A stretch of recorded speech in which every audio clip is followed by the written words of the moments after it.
Bonjour, cette soirée, je voudrais vous raconter une petite histoire. Petite ou une histoire en tout cas.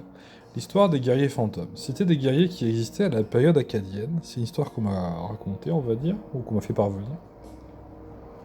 C'était des guerriers qui travaillaient pour le roi du royaume acadien, qui était un royaume très pacifiste et qui cherchait à préserver son intégrité en se préservant des conflits plus que par la guerre. Elle était soutenue par une certaine division angélique et des guerriers fantômes.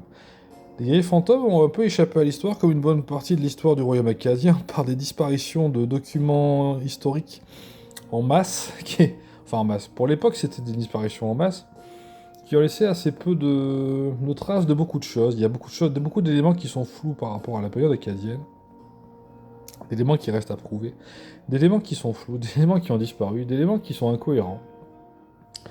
Ils ont subi des saloperies et voilà. Il y a eu des intentions qui étaient hostiles envers le royaume acadien, qui s'est effondré en peu de temps, à la fin de son existence, par le royaume sumérien, il me semble, qui n'en a pas vraiment fait qu'une bouchée, mais qui l'a un peu défoncé quand même, voilà, en très peu de temps, et qui a supprimé des traces on va dire, de sa grandeur, si on peut dire. Il y a des anges qui sont appelés des veilleurs, qui se sont fait prendre un peu en revers par cette opération également. Et voilà. Si vous voulez appeler des veilleurs qui datent de l'époque acadienne, il y a une formule que je vous communique pour pas qu'elle disparaisse, que l'on formule comme Samsu Dinko Asami, Sotola Sama Mia. En fait, vous dites le début de la phrase jusqu'à la virgule que vous supposez dans ce que j'ai dit. Et s'il y a une réponse sur la fin, c'est que quelqu'un vous a répondu. On va dire c'est à peu près ça. Samsu, ça veut dire veilleur. Les veilleurs sont des anges qui sont gentils, qui sont censés, enfin, pas censés, ils le font, mais qui font appliquer la parole de Dieu. Voilà. Et les guerriers fantômes, qu'est-ce qu'ils font là-dedans? C'était des personnes physiques, des humains, des hommes, surtout des hommes d'ailleurs, des femmes aussi ça pouvait être le cas. C'était pas un royaume, c'est un royaume qui était un peu en avance sur son temps au niveau social d'ailleurs. Et les guerriers fantômes avaient une manière d'opérer très spécifique, qui consistait à utiliser des facultés particulières de guerriers, qui poussaient un peu à l'extrême dans les capacités physiques pour combattre le moins possible l'adversaire, s'infiltrer dans le domaine, dans le domaine ennemi, intervenir sur la plus petite opération possible dans le domaine ennemi pour éteindre le conflit avant qu'il ait lieu. Ils ont eu du succès pendant beaucoup d'années. Je pourrais vous faire des illustrations, mais imaginez par exemple qu'il y a un bébé qui est assis sur ce fauteuil. Il y a un archer qui veut tirer au loin à travers les arbres sur ce bébé pour le tuer, et pour que le roi soit énervé que son fils soit mort et déclare la guerre. Un guerrier fantôme, dans ces cas-là, rentre dans la pièce avec ce qu'on appelle des pas fantômes. Les pas fantômes, ce sont des pas qui sont de certains styles qui sont pas forcément très harmonieux, que je peux essayer d'imiter, même si je ne suis pas un véritable gardien fantôme, j'en ai compris le fonctionnement, mais on va dire je suis pas vraiment au niveau, si on peut dire.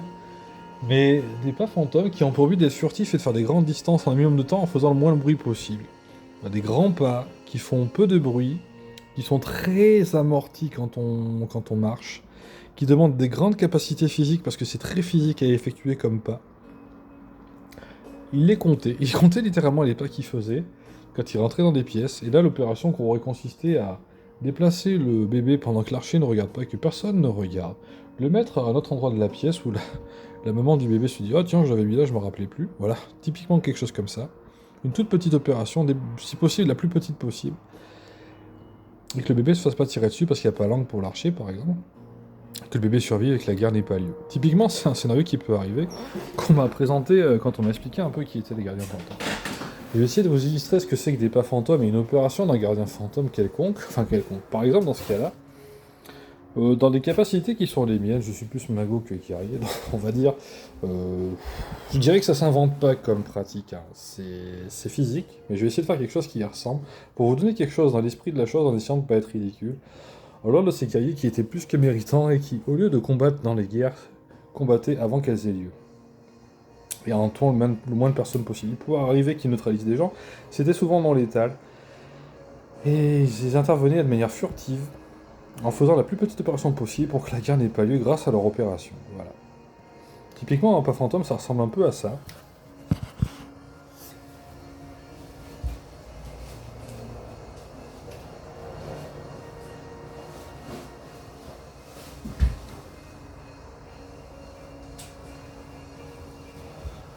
Je vais la refaire parce que j'ai eu un pas un peu lourd sur le pas 3.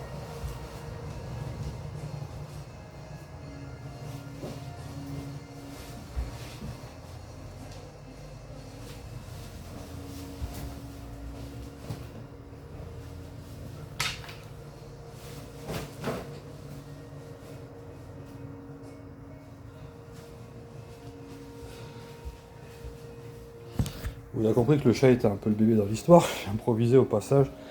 C'est pour vous donner l'esprit de la chose.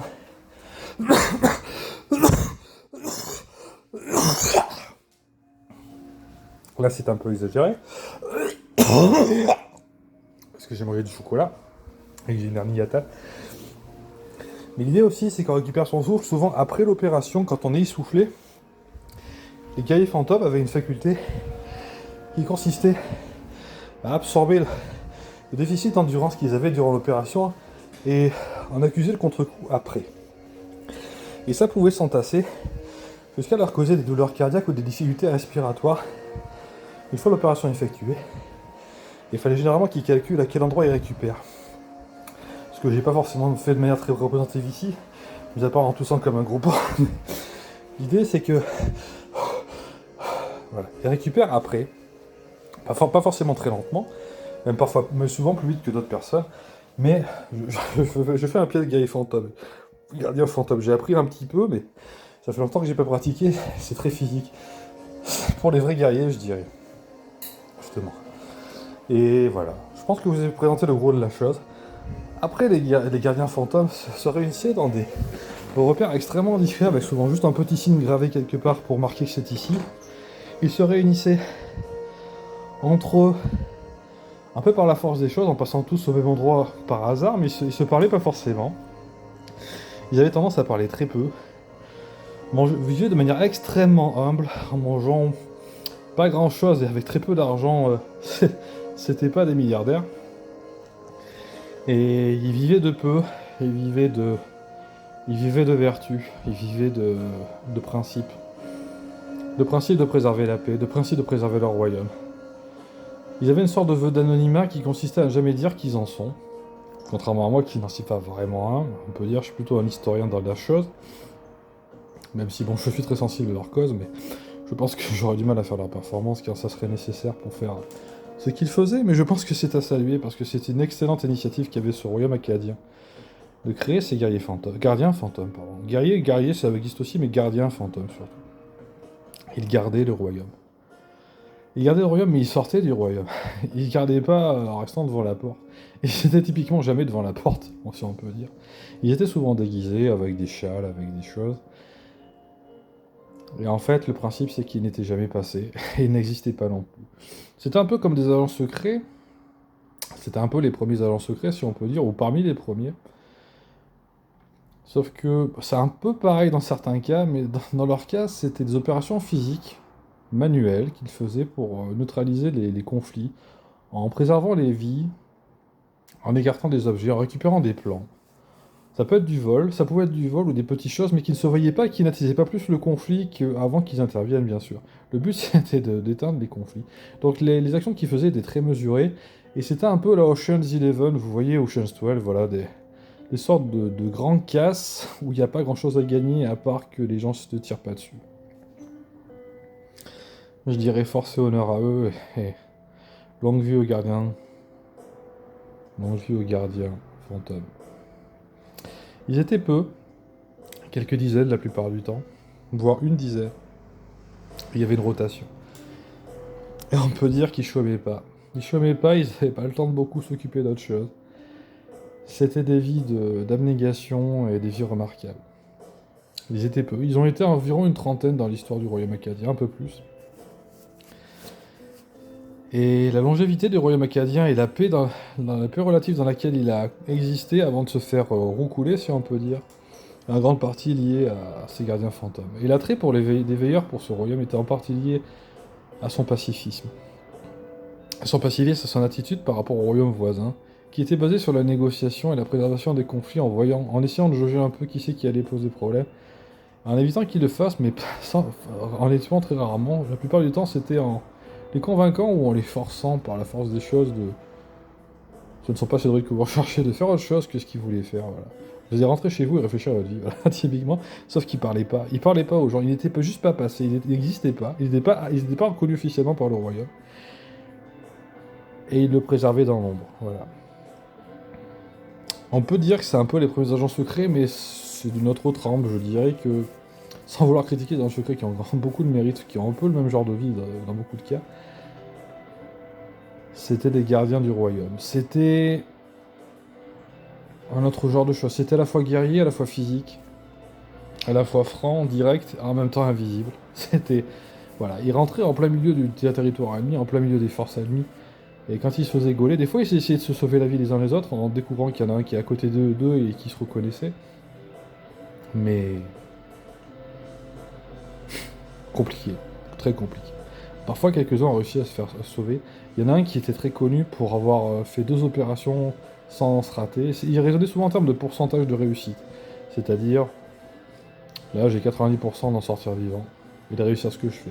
Là j'ai 80, toi tu sais faire. Et parfois ils s'entraînaient pendant des semaines à faire une opération, à répéter avec des moyens rudimentaires pour reproduire une situation du mieux qu'ils peuvent dans leur repère, ou souvent dans leur repère ou ailleurs, avec très peu de choses pour se dire c'est ce mouvement-là que je dois faire, celui-là, j'interviens là, je fais ça, en fonction du délai qu'ils avaient. Parfois ils avaient des très courts délais pour faire quelque chose, parfois des très longs. Et ils s'organisaient souvent sans rien dire. Parfois ils parlaient, mais il fallait faire très attention. Et ils parlaient souvent de sujets, enfin, ils parlaient de manière à qu'on ne comprenne pas qui ils sont, fallait pas qu'ils disent qui ils étaient. Et quand ils parlaient entre eux, c'était en quelque sorte un peu codé, enfin, atténué dans l'intensité des propos pour qu'on comprenne pas de quoi ils parlent. Et c'était des gens remarquables. Voilà. Et je voudrais leur rendre justice parce que ce pan de l'histoire manque un peu de nos jours. Et cette histoire m'a été contée, et si vous me prenez pour un mythomane, vous reconnaissez au moins que c'est une belle histoire. Et personnellement, j'affirme que c'est une grande partie de l'histoire du royaume acadien. Je vous remercie.